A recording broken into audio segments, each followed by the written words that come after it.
your videos off if you so choose. Okay. And if you want to share something that you don't want recorded, you can let us know because we can always pause it. Right. Can you pause recording?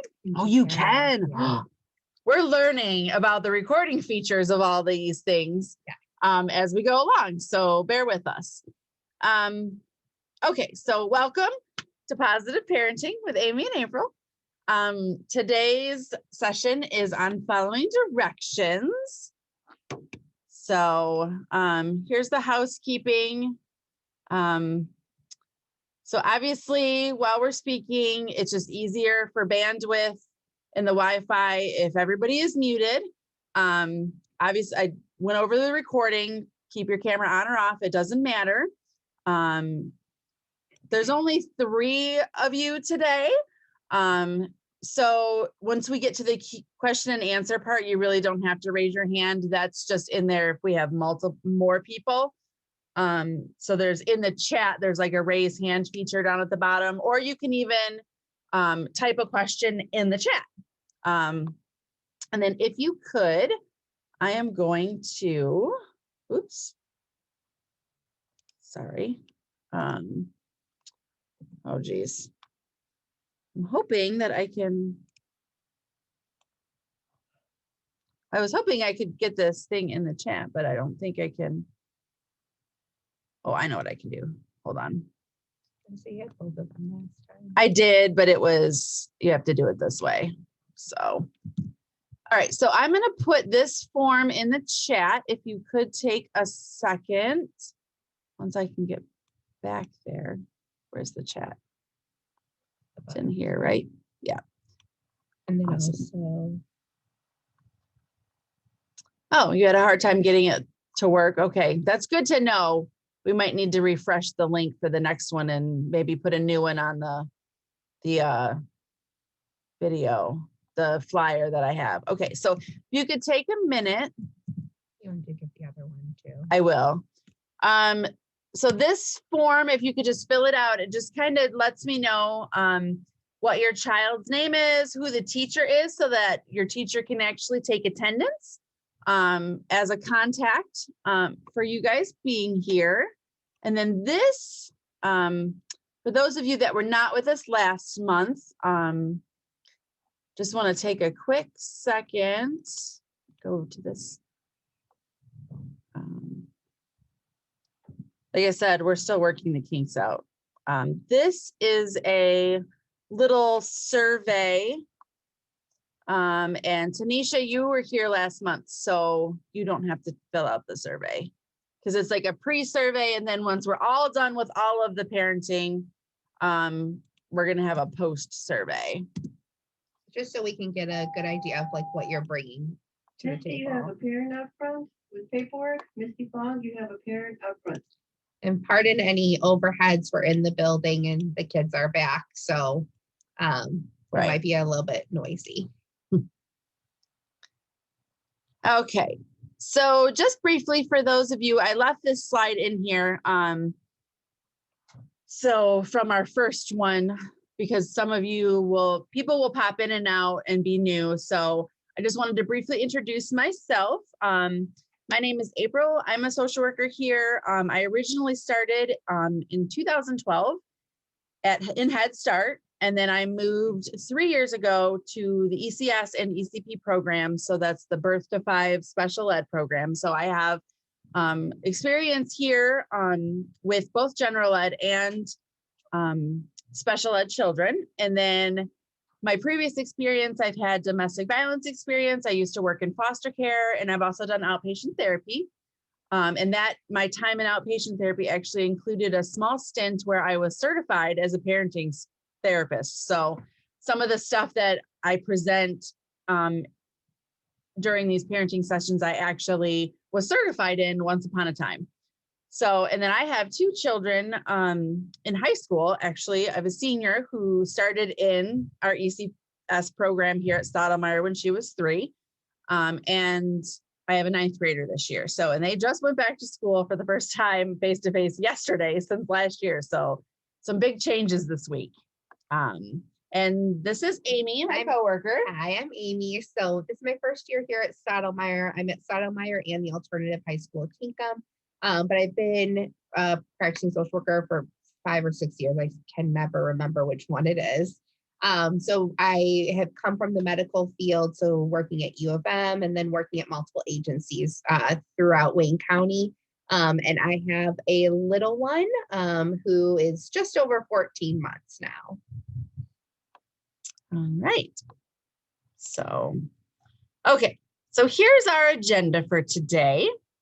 So following directions is our topic, but we're going to talk a little bit today about good directions versus bad directions. Yes, there is such a thing as a bad direction. Then we're going to talk about how to kind of give good directions to our kids so that it increases the likelihood that they're actually going to do what we say. And we'll have some just important takeaways to remember, and then time for you guys to ask specific questions that you may have about your children and ways to tweak it. And just remember that if you were with us last month, or if you were with me in November when we did routines and schedules, remember that practice makes perfect, and it's not going to happen always the first time. You have to repeat yourself multiple times before your children can actually learn how to follow your directions. So, all right, this is you. I can move this. Here's there are multiple here are multiple examples of ways to give good directions versus bad directions. Some of the big takeaways for the bad directions is only saying what you don't want them to do. So for example, don't pick up mama's phone. Instead, you could say you can have, and then whatever that is, and not mama's phone. Dang it. Also your time frame. So it's very dependent on the child, but giving too much time or too little time is also really tough for the child. Time in general is a difficult concept for our younger kiddos. So the idea of 5 minutes, that seems like 3 or 4 hours to a lot of young kids. So giving them time that is more realistic is a really great idea. And a huge thing is follow through. So oftentimes we will ask them to do something for us. And then when they do it, we don't say anything. And that's mostly because in our head, we're like, okay, we expected them to not hit their sister. But if you are giving a direction and they are following that direction, it's really important to praise that. Even if it's something that they should be doing, it's so important that you're looping back around and giving them praise, because the more praise they get, the more likely they are to do it again and again. And the sense of accomplishment is a huge driver for kids starting at age 1+. Are you done? Yes. Okay. So we have a couple do you knows. April made very fun slides. I was playing with them. Yes. So this whole, just so you all know too, so this whole slideshow has really changed how I've been doing parenting. And so this was a super alarming fact to me. So that an average 1-year-old hears the word no approximately 400 times. Now, admittedly, over the weekend, I did not count the amount of times I was saying no to my little one because I felt bad and I was afraid I would get close to 400. But I'm much more aware of how many times I'm saying no. Again, that has to go with the fact that a good direction is telling them something they can do instead of saying you can't do this. So once you start kind of changing up how you're giving your directions, the word no really becomes much more minimal. So yes, so with this is all about the word no. So yep. When using the word no too often, they're not going to listen to you. And it's really important to have a word in the background that you can use for emergencies. Yep, just like the bottom. So, for example, my little one now is walking on her own, and she loves to start walking very quickly into the street. And so I'm trying to not use the word no, so that when I do use that word, it will stop her in her tracks. And just like I had said earlier, it's not teaching your kids what to do. It's teaching them what not to do, which is a really hard concept for little kids because they're going to do what we ask. But if we tell them not to do something, it's not like their little brains can be like, oh yeah, okay, so then I should do, because that's just a really complex thought process. So being able to just directly tell them what you want them to do takes out any confusion or miscommunication or anything along those lines. Okay. So these are actually, when I went through the certification, and my certification was through parent management training, which is the Oregon model, which means that it originated out of Oregon. And they actually had names to the bad directions. So I thought it was very fun that they actually had names, and thought I would share them with you. So generally, number one there is called the drive-by. And have you ever, even in speaking with family members, you're in a hurry to go somewhere and you rush quickly past someone and you're like, okay, I'm going here and you have to do X, Y, and Z. You have to let the dog out and you have to feed the dog, and then you need to pick up the dirty clothes, and then you're gone before you even complete the direction, and you don't even stay to see if whoever you told the direction to follows through. So that's called the drive-by. Too many words. I love to talk, so I'm a proponent of lots of words, and we know that in terms of teaching our child language, the more words they hear, the better off. But when you're trying to give them a direction, you want to be very simple and direct. Instead of saying, you have to pick up your clothes because mom needs to do laundry and then we have to go to the store, what you need to do is say, give mom your clothes, please. Just very simple, just so they understand what you are asking. The nag or the screamer is when you yell the directions, even if it's from the other room.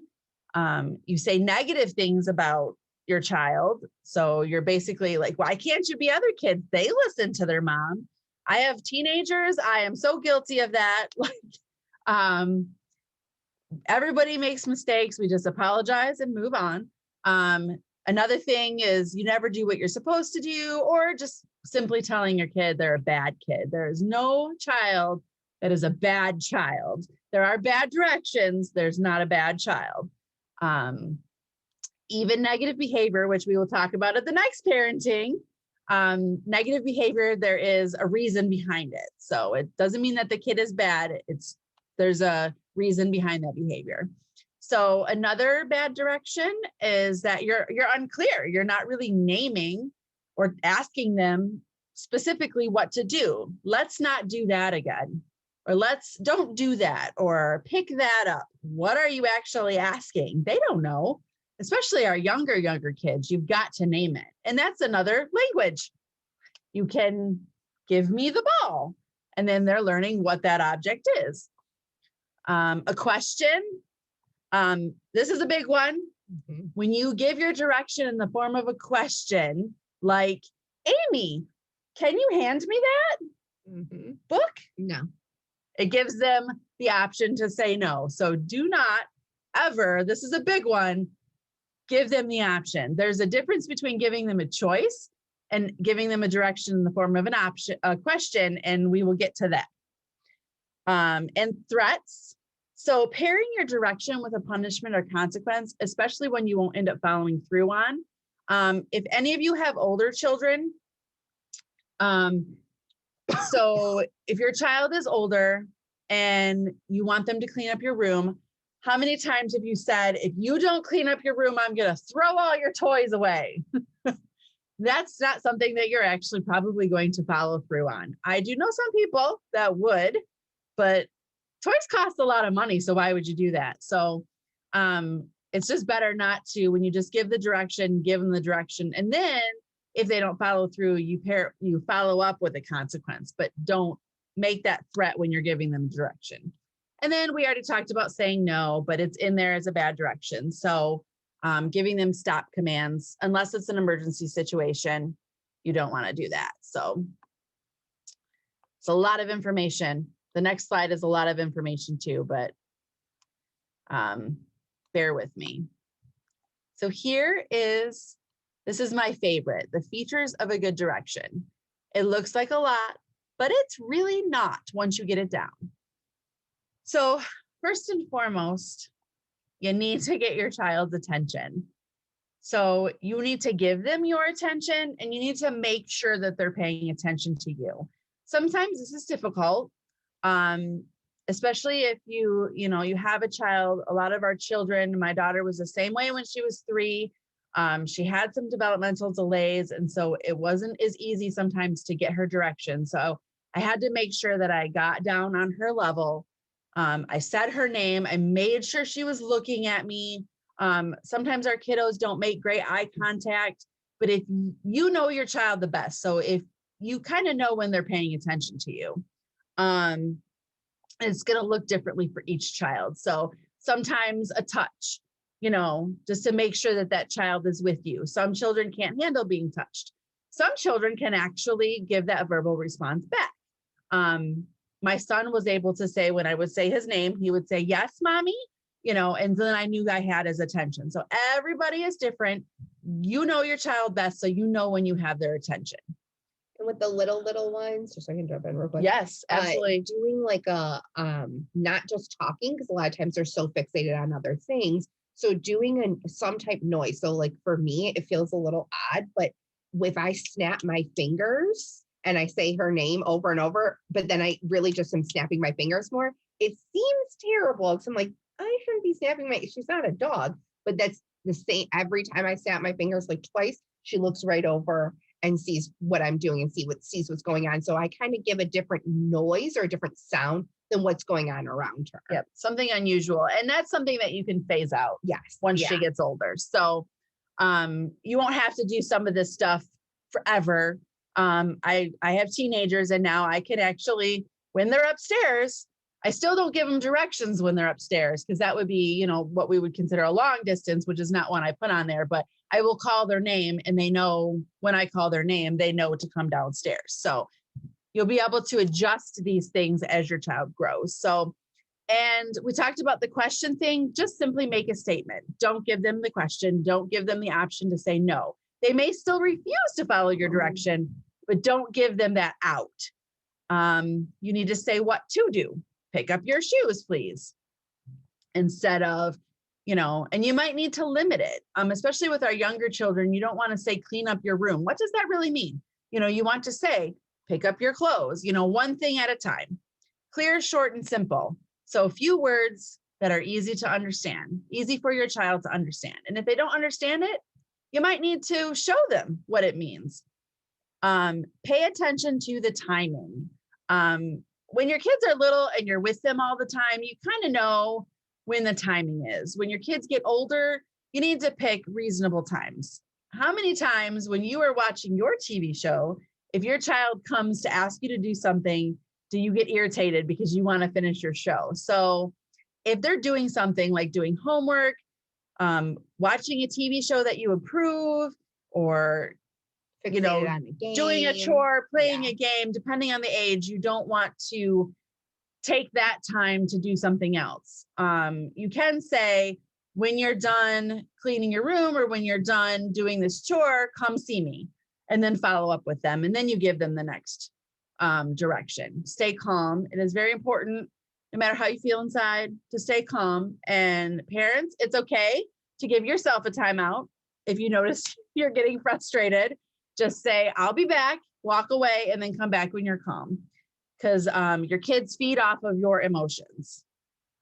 Be pleasant, be polite, be respectful, but be firm. So act like you expect that they're going to do it. Say please and thank you, because this helps model good manners. No discussion. Don't give them that arguing. If they start to argue, walk away. Because if you guys are arguing back and forth, what happens is, especially as your children grow, it just reinforces that they're not going to listen to you, and then everybody ends up unhappy. And then especially for our younger kiddos, you want to give directions one at a time. But even sometimes with our older kiddos, you want to give them one at a time. A lot of kids can't handle multiple directions at once. And when you're teaching your children how to follow what you say, that success of being able to do it one direction at a time, if you tell them, put your coat away, and then they come back to you and you're like, yeah, you put your coat away. There's that follow through, which is at the bottom, the praise. Then they start to learn, okay, I can do this. And then you can add on multiple directions as they grow. It is very important. And I have found this to be so true. You've got to give your child time to respond. You've got to let what you're saying to them kind of muddle around in their brain a little bit, and so that they can choose that response. So a typical elementary school child needs an average 10 seconds time to process what you're saying to them, to process that direction.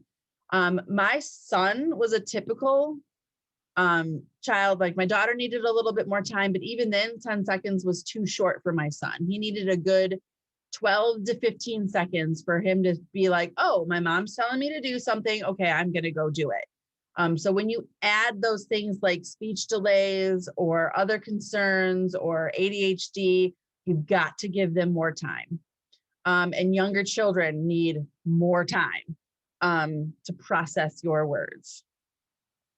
Close contact, we talked about that. You got to be in close proximity. Your child needs to know with his attention that you are speaking to him. And then that follow through. When they're little, you got to stay close until they complete the whole thing, with whatever direction it is. If you tell them to put their shoes in the closet, you've got to be there to watch them pick up their shoes and put them in the closet. Just because if you walk away, there goes the attention span, because our kids have small attention spans. So, and then once they comply with it, you give them that praise for the behavior. Thanks for picking up your shoes. Thanks for putting them in the closet. Yay, you put your shoes away. Whatever you need to do, get really animated, get really happy, because that makes your child want to do it again. So lots of stuff, but when you put it all together, it's really not a whole lot of things. I just picked it apart. So this is you, right? Or Yep, is it me? It's me. So changing some bad directions into good directions. We're going to ask, this is the interactive portion besides the Q&A. So we're going to ask that you unmute. You can still stay with your cameras off if you so choose, but we're going to ask that you unmute and actually, give your ideas. Yeah. So and help. I'm going to give you a bad direction. And if someone could tell me how you would make that a good direction. So Robert, will you pick up your cars? Does anyone have any ideas of how we could make that into a better direction? Put your cars away now. Great. Yes. Or, yep. So how you said it is great too. Always, especially with our younger kids, throwing in extra manners when you're communicating to them is really just modeling behavior that you want to see out of them. So ideally, you want to see them when they're asking for things or asking people to do things when they're older, to say please and thank you and all of that. Again, it doesn't always feel like, we're like, okay, you're kids. Like, I don't have to thank you for doing something. But again, it's not about that. It's about modeling what we want to see in the future. So throwing in a please or a thank you is always great. So if they want you to do something for them, Mommy, will you get me a drink, please? Yeah. Yes. I guess I would have said that first, but that was more of this is my 8th time telling you. Yes. No, for sure. And that's the biggest thing about all of this. And just the steps that April went over is there's going to be times, especially when we're learning and getting better and practicing and all that, where it's not going to go that smooth, or you're going to be at your wit's end. And so the manners are going to go out the door. And that's okay. That's called being a Mhm. parent and being normal. Yep. So don't beat yourself up about it.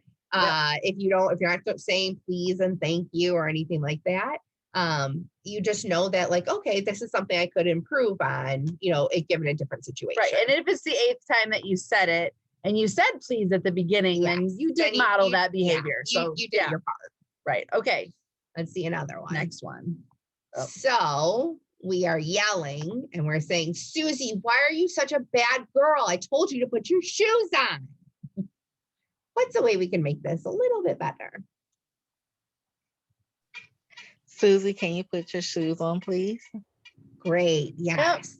And the tone is so important. So again, if it's 100th time, I understand you're going to raise your voice, but if we can try and control our emotions and we know that, hey, we're adults and we're not going to let what these little kids are doing affect our emotions, even if like this takes a lot of training, that is going to be so beneficial, not just for your child, but for you in the end. So really trying to not use a yelling voice, because again, if there was an emergency, if you yell or use a harsh tone, rarely, but you use it in an emergency, it will stop them dead in their tracks. So they're like, oh my gosh, what's happening?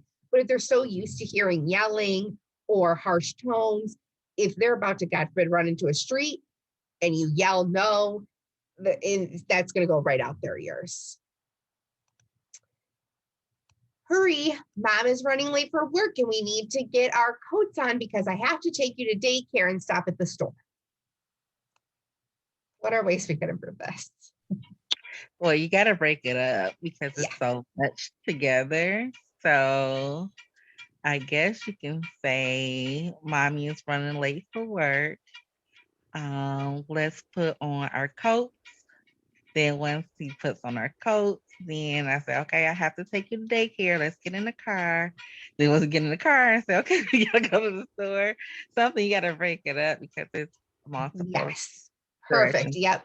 Breaking it up scene by scene. So what I was going to say is it depends on the age of your child, but majority of us who have younger kids, and younger is even like up to grade 3, saying hurry, mommy is late, that's something that's going to go right over their head. And then all of a sudden you just said something that they have no idea what that even means. And so the likelihood of them to listen to you on the next command is a lot less. So cutting out okay, so you're running late, so you're maybe going to get things going a little quicker. So you could even say, Mike, it's time to go. Get your coat on now, please. And throw in like quickly or something, or if they're taking too long, then say, okay, let's hurry up. But totally taking out the whole what is going on with us or why we're running behind or anything like that. They don't care, and they're less likely to hear you if they're going to hear words that they don't care about. Right. All right. This is the last one. George, pick that up. How can we fix this? I feel nothing's wrong with that. Okay. Maybe add a please. So you could add a please, but the biggest thing is when we think about our homes, right? There's very rarely, especially with young kids, one thing on the ground. There's normally at least like 10 or I'd say 15, just speaking for myself. So if I say pick that up, likely they're going to look at the ground and see multiple things and have no idea what that is. And then probably really not even, they're not at the age to be like, what's that? Because that's a huge thought process that is really developed in the brain. And our young kids are not going to understand that. So you want to be very specific. So yes, adding the please for sure, and be very specific. So George, please pick up your book. George, please pick up your cup that you just threw on the ground. Anything that you just want to be more specific. Yes, if it is the only thing on the ground, you could say pick that up, but there's just so much more room for confusion and miscommunication that it's just easier to label what that is. And it teaches them what those things are. Yeah, again, increases that communication. Yes. Nice job. Great. Yeah, you guys did awesome. That's actually hard. Yeah. I was trying to reframe this entire weekend with mine, practicing, and it was tough. And this one's mine. This is just an example I wanted to show you. So this picture right here, while they don't really look like they're angry at each other, but when you tower, think about if you're sitting down and somebody walks up to you and they're tall and you have to like lean your head back to look up at them. If they tell you a direction, you're going to kind of get your, even if they're just asking you nicely to do something, you might kind of get your hackles up a little bit, like, who is this person and why are they towering over me? So it's just best when you're speaking, especially with our young kiddos, that you get down on their level. And again, this has to do with also being able to use certain things at certain times that are really important. So if you're in a store and your child is doing something that is not great, if you once in a blue moon are standing over them and talking sternly to them, they're very much gonna be like, oh, wow, okay, mom does not normally do this. She's normally on my level. There must be something going on. So it's just helps you kind of for those crisis moments, which are really when we all feel helpless and frantic. All right. Yes. So first and then is a great way to make doing something, like make a direction more fun. So a lot of times it goes with first asking them to do something that they need to do that will be helpful. So picking up toys, but then follow it up with something that's more of like a reward. So instead of praising them, because you still could praise them. So for like here, it says, first we will pick up the cars, then we will go play outside.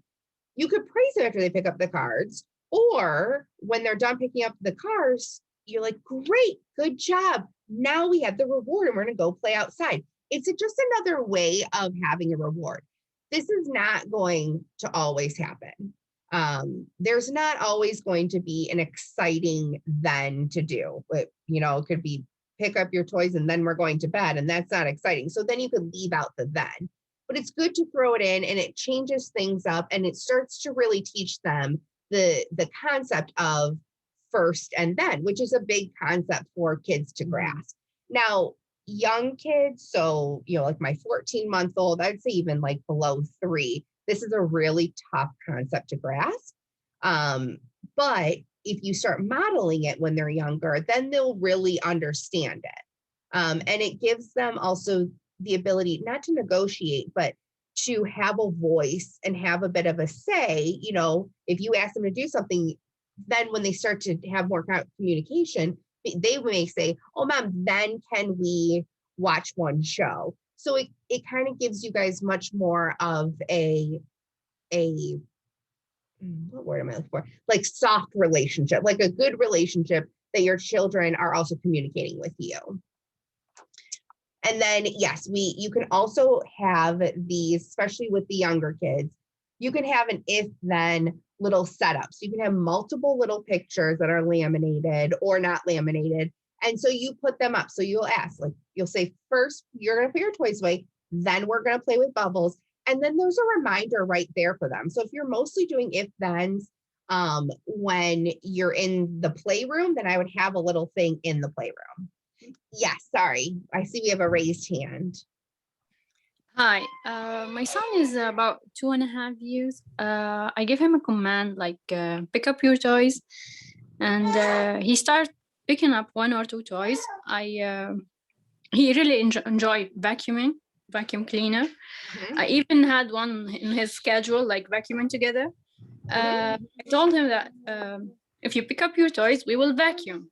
After that, he starts pick up 1 or 2, then he will run to the vacuum and leave me pick up other toys. Yeah. So what to do for that? Yeah. So, but you said he's like 2.5. Yes. 2.5. Okay. So they have very short attention spans. So I would set a more, in April, you can chime in too. I would set a more obtainable goal. So if picking up the toys means there's like 15 toys on the ground, the likelihood of him actually going through and picking all 15 toys up at 2.5 is very rare. So maybe, looking at the ground and saying, let's say there's Legos out, there's cars out, and there's puzzles out, please pick up all of your cars, and then we will go vacuum. And then you can always go back. Okay, great. We had fun vacuuming. Please pick up all of your puzzles. So taking it apart, or you do some, if you don't want it to take an all day type thing, you do some of the other picking up. Well, and you can also, like, say you've got 10 blocks out and you want them to put them in a bin, take turns. Mom's turn. Yep. Mariah's turn, Yes. Take turns with the cleaning up. And then he is cleaning up, but you're also modeling that positive behavior. And then him being able to do it entirely himself will come as he grows up, because you've modeled how to do that. Yes. The biggest thing with our little kids, especially with directions, is we need to think super basic, super small scale. So if you feel like your directions aren't working in your head, try to go over a checklist in your head. Like, how am I talking to them? How many things am I actually asking them to do? Do they normally have the attention span, besides maybe watching a show, to do something for 5 minutes? If not, but the task is taking 5 minutes, and the likelihood of them being able to do it is about none. So just kind of rephrasing and managing what would be an obtainable goal for them. Right. And if they're actually, especially if the direction is to clean something up, to pick up his toys, or to do something like that, if you're doing it and they're doing it with you, that's still following the direction, even if you are helping them. They're still listening, they're still participating in that with you, which is the goal. And I know that's not great, especially when it is for cleaning up, because you're like, no, I want them to clean up the mess. It will get there. It's just they're young. So again, anything under grade 3, it's tough to have them complete a full big task that's actually going to be helpful. But know that if you're modeling this behavior for years, once they get to the age where they can complete a full task, they'll likely do it without fuss, or with very little fuss, and do it correctly. Yeah. So it's a lot of buildup for a really good gain at the end. We just have to keep our eye on the prize and know that we just had to do these few years of doing a lot for them. Right. Thank you. Yeah, it's a great question. Yeah, great. So this is my favorite thing, giving choices. So giving choices really helps kids become engaged in kind of their life almost. It helps them build independence. It helps them build confidence. It helps them feel like, wow, mom or dad or grandma really want to know what I want. And that's really exciting at a very young age for kids. So giving them choices and being able to make smart choices is a super important skill to learn. So the examples are below. Some of the big points about giving choices that I always think is important to touch on as well is, you only want to give choices. This is not our next slide, right? I don't think. No. Okay. No. Sorry, we're trying to make sure I'm not jumping ahead. You only want to give choices that you are okay with.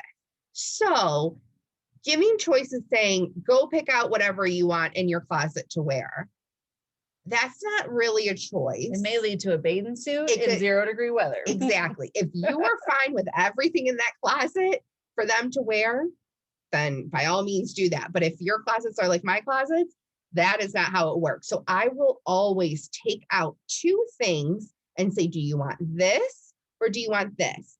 This works for all kids, whether verbal or nonverbal. So my 14-month-old's very delayed in speech.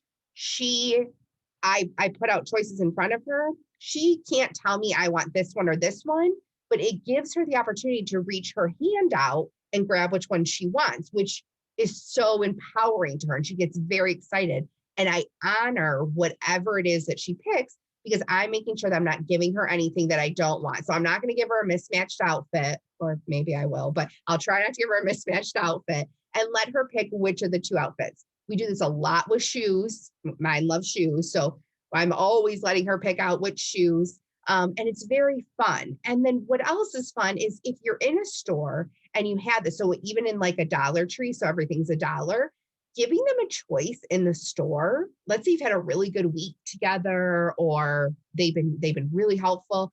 Giving them a choice of something in the store is very exciting to them. So being able to do that is so great. Again, you want to give choices only that you want, and you only want to give choices if you're okay with them picking one or the other thing. So saying something even like, okay, you can give me the remote control back, or you can give me my phone back. If you want both of them back, don't give them that option. Don't give them that choice. Right. That's a more of a thank you for giving my phone back, please type situation. So giving choices is so empowering, and it's fun for you, and they will also start having like a little bit of a mind of their own in a fun way. So I always find this very fun. I don't know why I love this so much, but when my 14-month-old picks out something from the choices, I am just so overjoyed. So it's just a great thing. It's a good bonding moment between you and your child as well. It's also a good indicator of them understanding. Yep. It is a very good indicator. Like Yes. if you give them, and some kids do have a difficulty in making that choice, and then we have to help them even, by guiding them hand over hand. You take their hand, do you want the strawberries or the bananas? And things like that. But it is fun once they kind of get it and they have that, okay, now you are a little kid and you've got a brain, and you're they're showing you that they can make those choices for themselves. It's very exciting. All right. You guys were great listeners today. Thank you. And participators. Yes. Too. We made you participate this month. All right. So here's our important takeaways. So this is just like a synopsis of it all. So just, as Amy said, if they're not listening, pay attention to the directions that you're giving them. So do you have their attention? Are you telling them what to do? Do they actually understand what you want? Sometimes you need to actually teach them because they don't know what it means that you're asking them.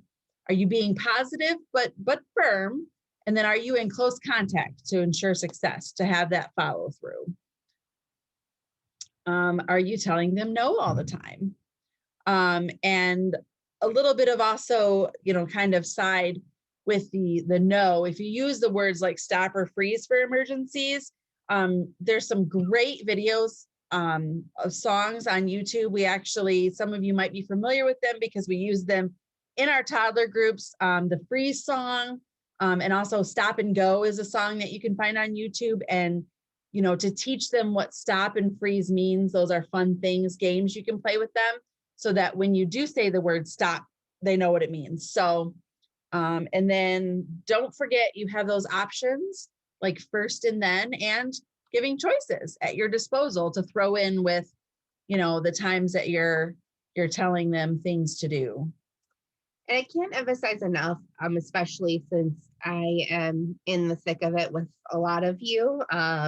And I, just after seeing all of our slides the other week, I have been really trying to practice this more.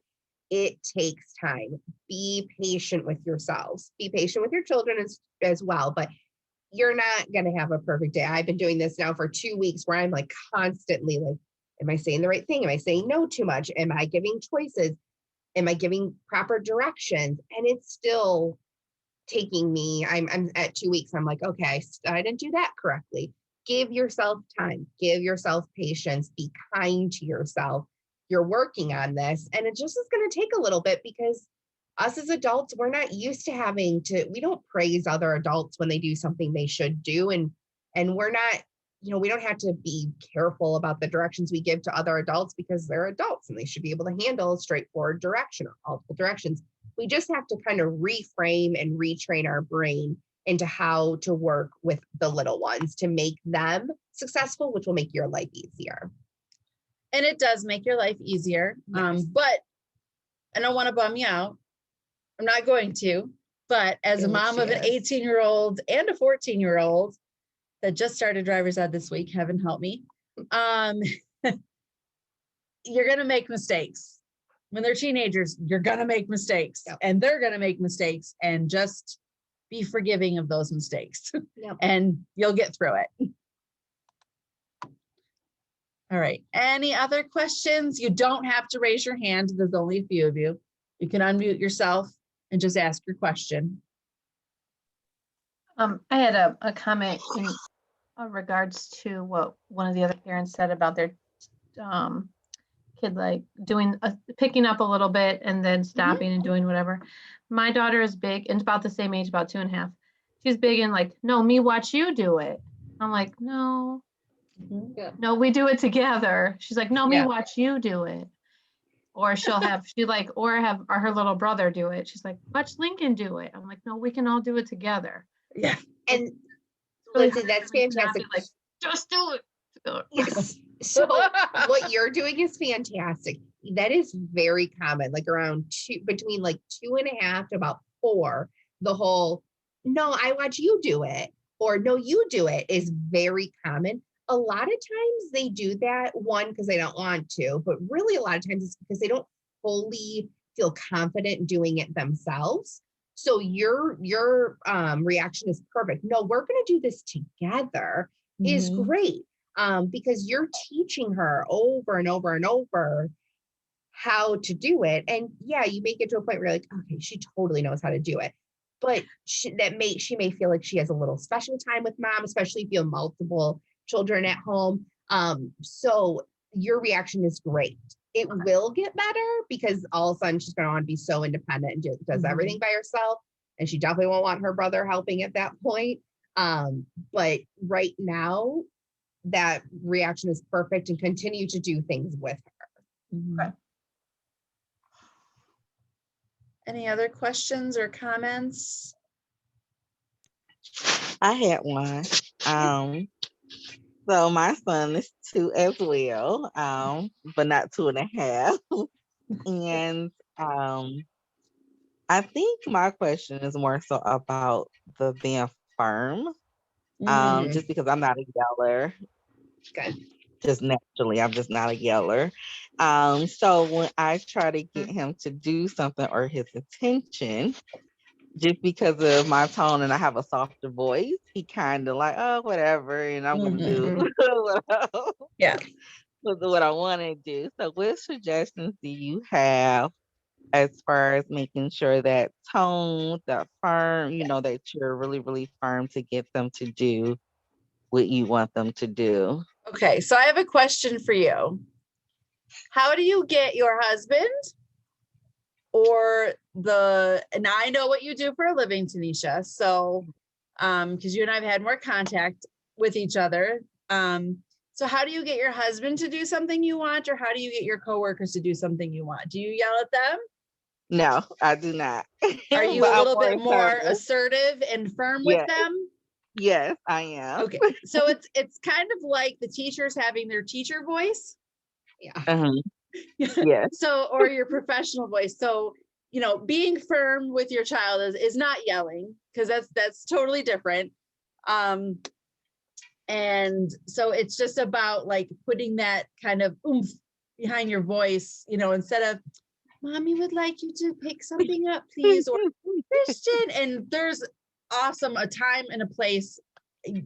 I have seen how loving you are with Christian, because I'm on groups with you twice a week with your cutie little boy there.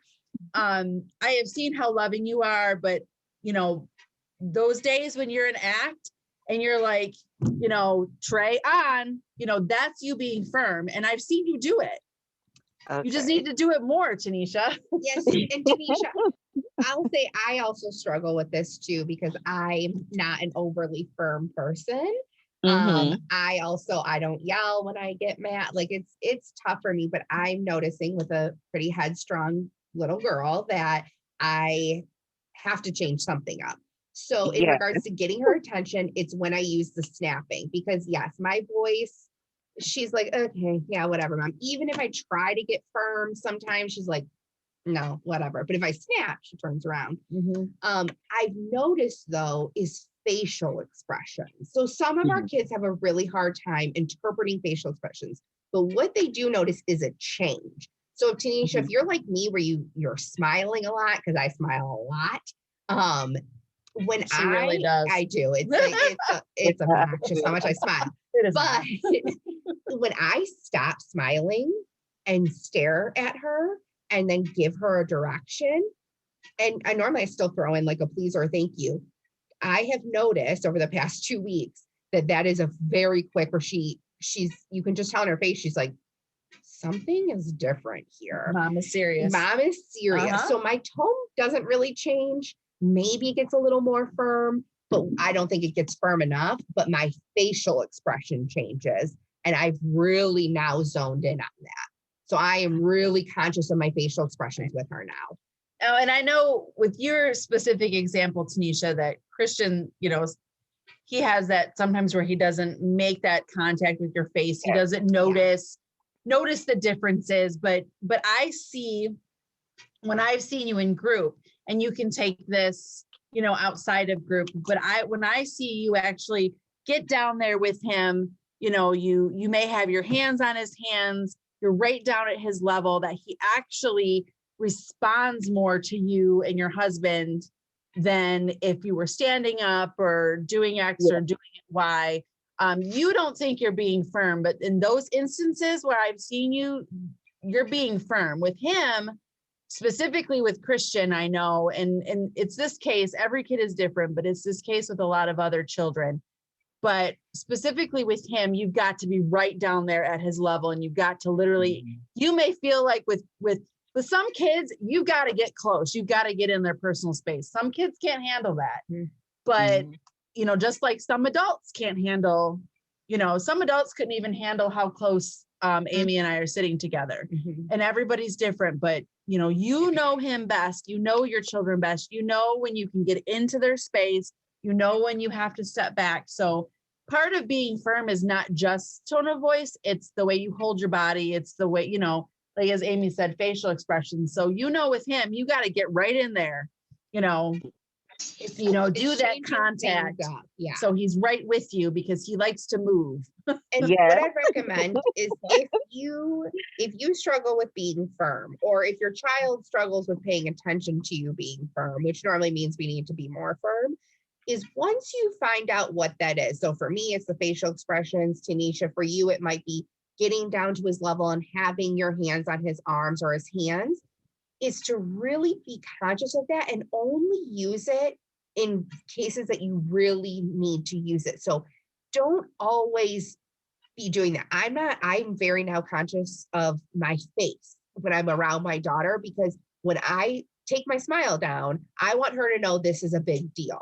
So I'm very aware that I'm just going to keep smiling, even if I'm a little frustrated, but there's nothing crazy going on, or I don't really need to be firm with her. So I'm just going to keep smiling, though she's driving me nuts. And then when I need it, I know what I can do with my face. So once you guys realize like what it is that really kind of gets your kids' attention, just be careful with how you use it. Don't desensitize them from it. Okay, thank you. Does that help? Yes, really good advice from both of you guys. And practice makes perfect. Yes. Yeah. And if it doesn't work one day, it might work the next. Yeah. So don't give up. Do we have any other questions?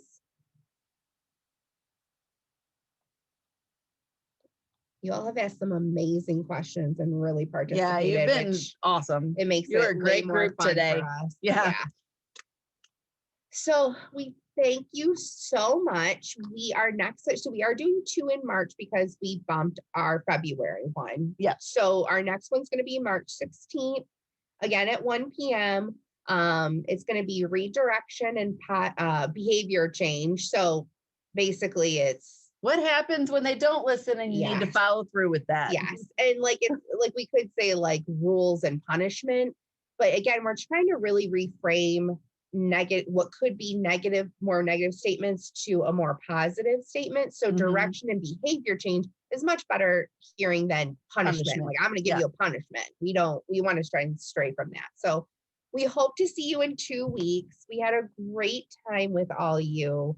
And if anything comes up in the meantime, feel free to email April or I. And we are always here to chat over your concerns. and Yeah, or call the questions. school or, talk to your child's teacher. Yeah, And they can get a hold of us as well Yep. through, and some of you I know I'll see you in groups. So So there's thank- always opportunities for questions. Yes. Thank you so much, everyone. And we will see you in 2 weeks. Yep. Have a great day. Bye.